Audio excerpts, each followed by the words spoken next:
Hello everyone, welcome to our channel career talks. आज के session में डिस्कस करेंगे हम लोग एक इम्पोर्टेंट टॉपिक, जिस टॉपिक का नाम है election law amendment bill 2021। Recently में लोकसभा में इसे बिल को रखा गया और इस बिल को पास भी कर दिया गया है। और इस बिल के माध्यम से जो प्रेजेंट गवर्नमेंट है, उस गवर्नमेंट का इंटेंशन है कि जो भी इलेक्ट्रल रोल डाटा है या फिर जो वोटर आईडी कार्ड है, उसके साथ आधार को भी जोड़ दिया जाए। इस इलेक्ट्रल रोल डाटा और वोटर आईडी कार्ड इकोसिस्टम में आधार को भी इंक्लूड किया जाए, ताकि जो फर्जी वोटर्स हैं या फिर जहां पर डुप्लिसिटी है वोटर्स की, उसको हटाया जा सके, उसको रिमूव किया जा सके। तो इसको लेकर के अपोजिशन के मेंबर्स के द्वारा काफी सारे ऑब्जेक्शंस यहाँ पर रेज किए जा रहे हैं, और साथ ही साथ यहाँ पर ये देखा जा रहा है कि वो इसको सपोर्ट नहीं कर रहे हैं। तो इसी कॉन्टेक्स्ट में हम लोग इस टॉपिक को समझेंगे। क्या इस आधार को जोड़े जाने के प्रोज हो सकते हैं, क्या इस आधार को जोड़े जाने के कॉन्स हो सकते हैं, अपोजिशन के क्या पॉइंट्स हैं, और वे फॉरवर्ड क्या हो सकता है।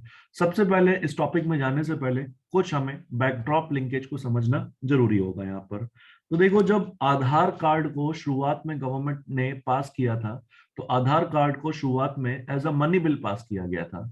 अब जब इसे as a money bill pass किया गया था, तो उस समय पे भी इसका अपोजिशन हुआ था और सुप्रीम कोर्ट में यह मैटर चैलेंज किया गया था। तो सुप्रीम कोर्ट ने आधार कार्ड को सुनते हुए, आधार कार्ड इश्यू को सुनते हुए, उन्होंने कहा था कि जो आधार का यूजेस होगा, वो आधार का यूज कंप्लीटली यहाँ पर वॉलंटरी होगा, अनटिल और अनलेस तीन कंडीशंस प्रिवेल ना कर रही हो। अब वो तीन कंडीशन कौन सी? तो यहां पर जब तक आधार का इस्तेमाल सब्सिडी देने के लिए ना किया जा रहा हो सरकार के द्वारा, कोई सरकारी गवर्नमेंट बेनिफिट्स देने के लिए ना किया जा रहा हो, या फिर कोई सर्विसेज वगैरह प्रोवाइड करने के लिए ना किया जा रहा हो, अगर सरकार सोसाइटी में वेलफेयर के लिए अगर अपने प्रोग्राम्स में इन तीन एलिमेंट्स को कवर करना चाहती है, वो सब्सिडी देना चाहती है या बेनिफिट्स देना चाहती है, सर्विसेज देना चाहती है, जो कंसोलिडेटेड फंड ऑफ इंडिया में से पैसा खर्च करेगी, उसमें से उस पैसों से ये करना चाहती है सरकार, तो लोगों तक ये पहुंचाने के लिए, लोगों को सही ढंग से टारगेट करने के लिए, वहां पर सरकार आधार जो है वो प्रोड्यूस करने को कह सकती है। वहां पर बस केवल आधार को प्रोड्यूस करना मैंडेटरी होगा, केवल सब्सिडी, बेनिफिट्स और सर्विस प्रोवाइड करने के इंटेंशन के साथ। लेकिन बाकी के मामलों में जो आधार का यूज होगा वो वॉलंटरी होगा। सुप्रीम कोर्ट ने यहाँ पर इससे पहले भी कमेंट किया था इस पे। फिर उसके बाद आधार को इस तरीके से भी देखा जा रहा है कि अगर आधार यहाँ पर इलेक्टोरल रोल से ऐड कर दिया गया, तो भाई फिर इसमें हमें डाटा प्रोवाइड करना पड़ेगा इंपॉर्टेंट एजेंसीज को, जो हमारे डाटा को कलेक्ट करके इसके साथ लिंक करेंगी इलेक्टोरल रोल के साथ। तो वहां पे मे बी जो है वो राइट टू प्राइवेसी का भी उल्लंघन हो सकता है, राइट टू प्राइवेसी भी इन्फ्रिंज हो सकता है। अब राइट टू प्राइवेसी को प्रोटेक्ट करने के लिए अभी भी देश के अंदर कोई भी यहाँ पर डाटा प्रोटेक्शन लॉ नहीं है। Still there is no data protection law, और अभी भी ज्वाइंट पार्लियामेंट्री कमेटी इस लॉ के अराउंड अपना जो डिस्कशन है वो अभी भी करने में लगी हुई है, और अभी भी पार्लियामेंट में डाटा प्रोटेक्शन लॉ को पास नहीं किया गया है। तो यहाँ पर कोई भी डाटा प्रोटेक्शन लॉ के ना होते हुए आधार का इस तरीके से वाइड एप्लीकेशन और वाइड लिंकेज बढ़ाना, ये लोगों के प्राइवेसी को भी हैम्पर कर सकता है, ऐसा एक्सपर्ट्स के द्वारा कहा जा रहा है। तो जब तक स्ट्रॉन्ग डाटा प्रोटेक्शन लॉ नहीं है, यहाँ पर हमें प्राइवेसी को प्रोटेक्ट करना पड़ेगा, ऐसा एक्सपर्ट सजेस्ट करते हैं। उनका कहना है कि आधार में बहुत सारे सेंसिटिव इंफॉर्मेशन होते हैं, जैसे बायोमेट्रिक डाटा, जैसे डेमोग्राफिक डिटेल। तो यहाँ पर ये सारे डाटा किसी की प्राइवेसी को इन्फ्रिंज कर सकते हैं। सो दैट्स व्हाई जब तक स्ट्रॉन्ग डाटा प्रोटेक्शन लॉ नहीं, तब तक इस तरीके से आधार का वाइड एप्लीकेशन को अवॉइड किया जाना चाहिए। फिर उसके बाद एक इंपॉर्टेंट केस भी आया था राइट टू प्राइवेसी को लेकर के, जिस केस का नाम था पुट्टू स्वामी जजमेंट केस। और पुट्टू स्वामी जजमेंट केस में ये कहा गया था कि जो राइट टू प्राइवेसी है, वो right to privacy important part है आर्टिकल 21 का, यानी कि राइट टू लाइफ का। तो उसी में कहा गया था कि सरकार अगर कोई लॉ लेकर के आती है और अगर वो राइट टू प्राइवेसी को इन्फ्रिंज करना चाहती है, तो वो कर सकती है, लेकिन उसे तीन टेस्ट पास करने होंगे उस लॉ को, जो लॉ इस प्राइवेसी को इन्फ्रिंज करने के लिए लाया गया है। एक तो उस लॉ की लीगैलिटी, दूसरी बात उस लॉ की कितनी जरूरत है, और फिर क्या किस इंटेंशन के साथ वो लॉ लाया जा रहा है, किस अमाउंट में उस लॉ की यहाँ पर रिक्वायरमेंट है, क्या बहुत कंपलसरी है कि नहीं है वो। तो ऐसे में प्रोपोर्शनैलिटी टेस्ट किया जाएगा उसका। तो किसी भी लॉ को ये तीन टेस्ट से गुजरना होगा अगर उस लॉ को राइट टू प्राइवेसी का इन्फ्रिंजमेंट करना है। तो अगर ये जो नया अमेंडमेंट आया है वो अमेंडमेंट अगर इन तीनों क्राइटेरिया में, इन थ्री फोल्ड टेस्ट में फिट बैठता है, तभी आधार को यहाँ पर इलेक्टोरल रोल के साथ लिंक किया जाएगा, क्योंकि अदरवाइज ये राइट टू प्राइवेसी का इश्यू बन जाता है। तो ये है हमारा बैकड्रॉप लिंकेज। ये इसके कॉन्टेक्स्ट में, सुप्रीम कोर्ट के स्टेटमेंट के कॉन्टेक्स्ट में, फिर लॉ के अब्सेंट होने के कॉन्टेक्स्ट में, और पुट्टू स्वामी जजमेंट के अकॉर्डिंग हम समझ पाए यहाँ पर कि भाई क्या आधार को लेकर के इश्यूज हो सकते हैं। अब समझते हैं हम लोग प्रेजेंट इश्यू को।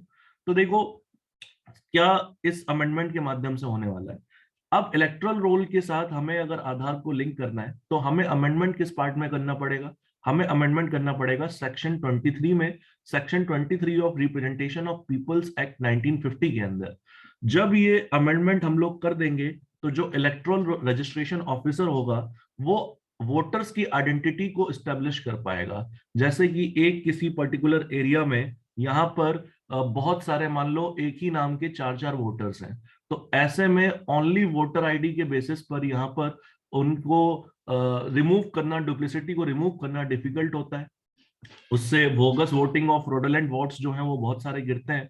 तो यहाँ पर इसी multiple enrolment of same person को की प्रॉब्लम को, समस्या को सॉल्व करने के लिए यहाँ पे आधार मांगा जा रहा है, और जो इलेक्टोरल रजिस्टर ऑफिसर हो रहा वो यहाँ पर प्रोड्यूस करने को कह सकता है आधार वगैरह। ठीक है।